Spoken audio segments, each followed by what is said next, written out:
सुनने में आ रहा है कि इतिहास के पन्ने लोग पलट रहे हैं, तो इतिहास को इतिहास ही रहने देना चाहिए, इतिहास पे चर्चा नहीं करनी। अखिलेश यादव के सांसद ने इतिहास को इतना कुरेद दिया कि अब खुद सपा प्रमुख को कहना पड़ रहा है कि इतिहास पर चर्चा नहीं करनी चाहिए। समाजवादी पार्टी के राज्यसभा सांसद रामजी लाल सुमन एक बार फिर सुर्खियों में हैं। ऐतिहासिक वीर योद्धा राणा सांगा को लेकर दिए गए बयान पर घमासान अभी शांत भी नहीं हुआ था कि उन्होंने मंदिर मस्जिद को लेकर बयान दे दिया। अब रामजी लाल के इस बयान पर समाजवादी पार्टी के अध्यक्ष अखिलेश यादव बैकफुट पर हैं। उन्होंने मीडिया से बात करते हुए कहा कि इतिहास के पन्ने नहीं पलटने चाहिए। मैंने उनका स्टेटमेंट नहीं सुना है, रामजी सुमन जी का भी स्टेटमेंट मैंने नहीं सुना है, लेकिन मैं पार्टी में कहूँगा कि कोई भी सवाल इतिहास से जुड़ा नहीं कहा जाए, क्योंकि कई बार इतिहास में न जाने कैसी कैसी बातें हैं। अभी सुनने में आ रहा है कि इतिहास के पन्ने लोग पलट रहे हैं। जब से रामजी सुमन जी ने कहा, आप देखिए गूगल पे, आप देखिए चैट जीपीटी पे, लोग जानना चाहते हैं इतिहास क्या है, तो इतिहास जानने लगे हैं लोग। मैं ये चाहता हूँ इतिहास की बातें अगर हमें अच्छा रास्ता न दिखा सकें, हमें कोई पॉजिटिव रास्ते पे न ले जा सकें, हमें सकारात्मक दिशा न दे सकें, तो इतिहास को इतिहास ही रहने देना चाहिए, इतिहास पे चर्चा नहीं करनी चाहिए। मैंने कहा इतिहास को इतिहास रहने दो, जो इतिहास हमें आपके बीच में खाई पैदा करे उस इतिहास के बारे में नहीं जानना। अब मान लीजिए मीरा ने जो भजन गाया वो नुसरत फतेह अली खान ने गजल में गा दिया, तब कहाँ पकड़ोगे? नुसरत अली खान साहब को पकड़ोगे क्या, या मीरा जी को पकड़ोगे? तो इतिहास को रहने दो। तो ऐसे में क्या कहेंगे आप? मैं ये कहूंगा कि पार्टी के लोग कोई भी इतिहास की बातें न करें। समाजवादियों ने इतनी प्रोग्रेसिव काम किए, इतनी प्रोग्रेसिव बातें की हैं, डायल 100 है, किसान की आय दोगुनी है, नौजवान की नौकरी रोजगार है, आरक्षण है, हमारे अधिकार हैं, हमारा सम्मान नहीं हो रहा कहीं पर, हमारे घर मकान गंगा जल से धोए जा रहे हैं, ये सब मुद्दे पड़े हैं।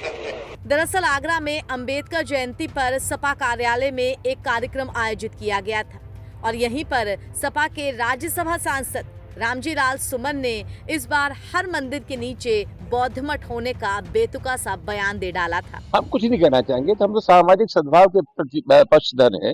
हम चाहते हैं कि हमारी राय से कोई नाइतफाकी करता है, असहमत है, तो असहमति का हमारे देश में तरीका है विरोध करने का, संविधान है, कानून है, तो कानून का सहारा ले।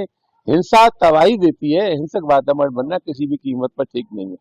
कई ऐतिहासिक संदर्भ जो मुझे मिल जाता है उसका मैं जिक्र कर देता हूँ।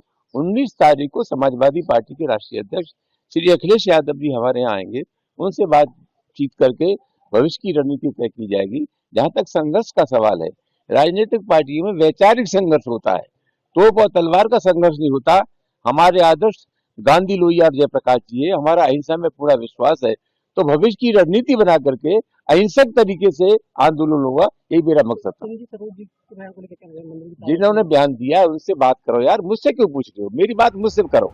वैसे सिर्फ अखिलेश के सांसद ही नहीं बल्कि विधायक भी इस समय तीखी और बेसिर पैर की बयानबाजी कर रहे हैं। सपा विधायक इंद्रजीत सरोज ने हिंदू देवी देवताओं को लेकर विवादित बयान दे दिया। उन्होंने हिंदू देवी देवताओं का अपमान करते हुए मंदिरों को लेकर टिप्पणी कर दी।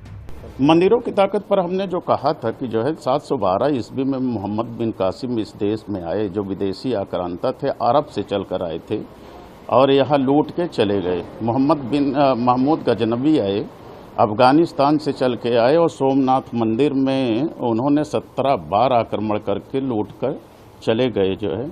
और फिर मोहम्मद गोरी इस देश में आए, वो भी लूट के, जब पहला मुस्लिम शासक जो था वो मोहम्मद गोरी था जो है। तो यहाँ के देवी देवता या भगवान क्या करते रहे जो है? श्राप दे देना चाहिए, मुसलमान भस्म हो जाते, मर जाते जो है, अंधे हो जाते, लूले लंगड़े हो जाते, अपाहिज हो जाते। इसका मतलब जो है कुछ न कुछ तो है जो है, कमी है। हमारे देवी देवता इतने ताकतवर नहीं थे जो है, उन्हें श्राप देना चाहिए जो है।